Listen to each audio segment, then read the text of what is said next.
Hi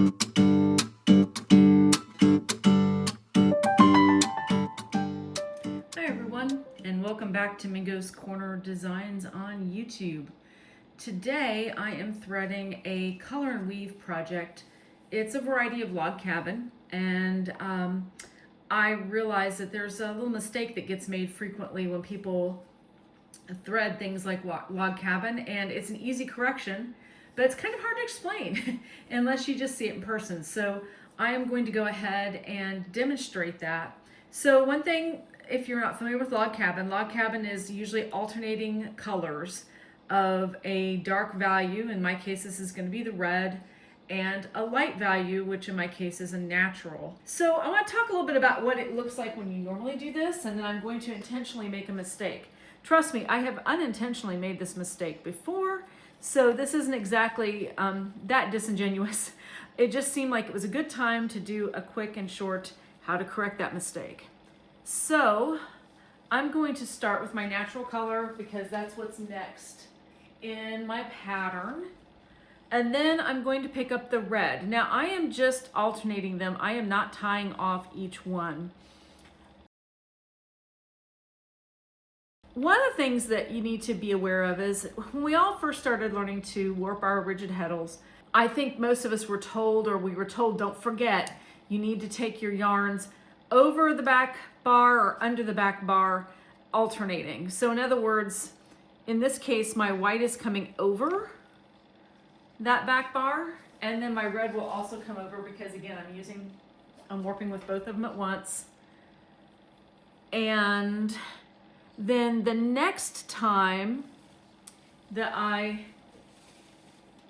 come back here and I want to grab the white, it needs to go over that bar because it came from under the bar before. Now, if I were just warping a solid stripe of color, this would happen fairly naturally, wouldn't it? I mean, you come back here and you're like, oh yeah, I gotta go around the bar, so I'm gonna pick it up this way, or I'm gonna pick it up the other way, depending on how it's laying, right? So now my red is the next color. I'm gonna pick it up and bring it over because that just makes sense.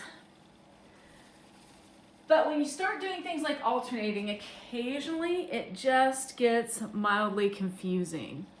And it can be really easy to make a mistake. And that's where this error is going to come from. So I'm going to go ahead and just make the mistake. Actually, I have to force it here by bringing this red over this way and through the hole. Now I am threading holes and slots while I warp as well. So, and I'm going to go ahead and pull that red through. That's my next color. All seems well, except it's not. Hopefully you've already caught my mistake. And this is my last white. Okay, so I've zoomed in a little bit, so hopefully you can see. Now I intentionally made a mistake and I intentionally went forward. Typically what happens to me is I'm doing this with a longer swath of colors and I'm not at the back of my loom very frequently. And so I get well away from the mistake before I actually see that I have the problem. So let's see if we can see this mistake and see it's right there.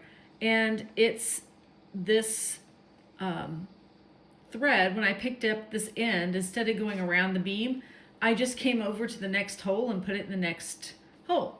So, and since I'm threading while I warp, so I'm actually putting holes in, or threads in slots and holes, I have now created this sort of kink in the back of my loom. Now the good news is at this point in the game, we don't have weaving tension. What we have is warping tension. We're trying to measure here. That's the point of direct warping at this stage.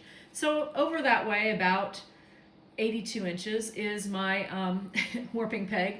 And this is where I am. So I've got a little room to work with here. And that I have some wiggle room. See, I mean, even though this is over at the peg and everything seems pretty even, I can get a fair amount of room between that end and the heddle. So I can go ahead and stick my threading tool. There we go. Snag that end, or snag one end of a repair thread. So I'm just taking another thread. I just happen to have the gold handy, so I'm just going to use this thread. See, I've grabbed it there and I've pulled it tight. Now the other reason to do this as well is I have a sneaky suspicion that the heddles are going to wear having it pull between the holes like I did. I mean, these aren't sharp, but they're not the softest places either to be running your yarn. So it does give me a little room for the heddle to move without actually abrading that end. And that's all you need to do to fix those little loops in the back of your loom. I have had as many as 3 of these on a warp. I have gotten used to making this little repair, but it is kind of one of those things that's really kind of hard to explain to people without actually showing them. So this is just it. You know, if you're alternating ends and you've got a loop that goes between your slots or your holes, this happened to be holes, it could have been slots, doesn't matter. You can just build an extender in. And right now with the rest of my warp, it's in the same ballpark as far as tension. When I feel over here where all the tension is, you can see me stroking my warp. I don't feel that thread in particular is over tensioned yet. Now when we tie on and do everything else, I have bought myself a little room here for tightening up again. So it's just a quick and dirty repair for something that may need to be corrected for you. And that's about it. If you have any questions about this, please leave your questions in the comments. I like to talk to you all. And if you like what you see here, please click like or subscribe. Check out the following splash screen after we're finished with this video. There's an announcement there that I think several people might be interested in. So do check that out, and I will see you on the next video. Thanks so much.